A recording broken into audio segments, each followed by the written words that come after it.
Oi! Ao ver essas imagens, vocês conseguem identificar a quais cidades elas pertencem? Algumas são muito icônicas, né? E é fácil relacionar a figura com a cidade, certo? O meu nome é Clarissa Ganzer e nesse vídeo a gente vai conversar sobre elementos que ajudam a gente a entender, a ler, a perceber as cidades. Kevin Lynch foi um urbanista e escritor norte-americano que escreveu um livro chamado A Imagem da Cidade. E nesse livro ele percebeu alguns elementos que as pessoas utilizavam quando elas iam descrever uma cidade, quando elas iam fazer um mapa mental, imaginar a cidade onde elas moravam. E ele identificou esses elementos e dividiu eles em 5 grandes grupos. Nós vamos falar hoje sobre um desses grupos, que são os marcos. Cristo Redentor, no Rio de Janeiro, o Obelisco, em Buenos Aires, na Argentina, Congresso Nacional, em Brasília, a Ponte Golden Gate, em São Francisco, nos Estados Unidos, a Cuia, na Praça da Cuia, em Passo Fundo, são marcos, são elementos pontuais que podem servir de referência, externos, que o observador, ou seja, a gente, não consegue ter acesso.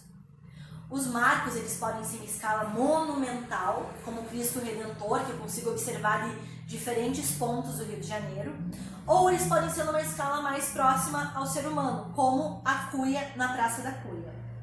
O sol, por exemplo, que não é um elemento arquitetônico e tampouco é fixo, mas tem um trajeto regular, pode ser um marco. Eu estava vendo uns stories no final de semana de um amigo meu que postou um pôr do sol belíssimo. Eu posso me referir a determinada cidade por conta do pôr do sol, dessa paisagem. Então, nesse caso, o sol ele pode ser um marco. Além disso, o número de elementos que pode se tornar um marco tem relação não só com o elemento em si, mas com o quanto eu estou familiarizado com essa cidade. Por exemplo, uma sinaleira. Ela é um elemento, um objeto que não tem nada de muito significativo esteticamente. Mas ela pode se tornar um marco se eu numa cidade trabalho, estudo e utilizo ela como uma referência, por exemplo, para entrar num bairro, ou uma referência que eu estou chegando em determinado local. O que esses elementos que o Lynch citou, eles podem contribuir com o trabalho do arquiteto e do urbanista? Quando eu consigo entender quais elementos, quais itens são importantes para uma comunidade, eu posso potencializar esses elementos e potencializar também o sucesso de uma intervenção urbana ou arquitetônica. Eu vou criar um shopping em determinado lugar e eu sei que ali tem um elemento que funciona como marco. Então eu posso fazer a minha entrada para esse estabelecimento voltada para esse marco, que já é algo familiar, já faz parte da memória dessas pessoas. Mas como é que o Lynch ele descobriu isso? Ele criou uma metodologia que se divide em 2 partes.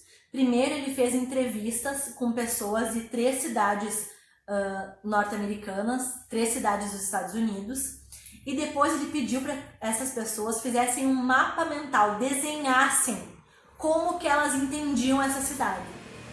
E esse exercício eu queria propor para a gente fazer, para que vocês pegassem papel, caneta ou enfim, outro recurso que seja acessível para vocês e pudessem desenhar um mapa mental de como seria a cidade, como é a cidade de vocês. Que elementos que não podem faltar para eu dizer que eu tô na minha cidade. A gente pode ver nos próximos vídeos que eu vou falar sobre os outros 4 elementos, se eles estão em concordância com o que o Lynch falava ou não. E é isso, muito obrigada pela atenção. Se você gostou desse vídeo, fortalece no like e se inscreva no canal. Uma ótima semana, lindo dia, até o próximo vídeo.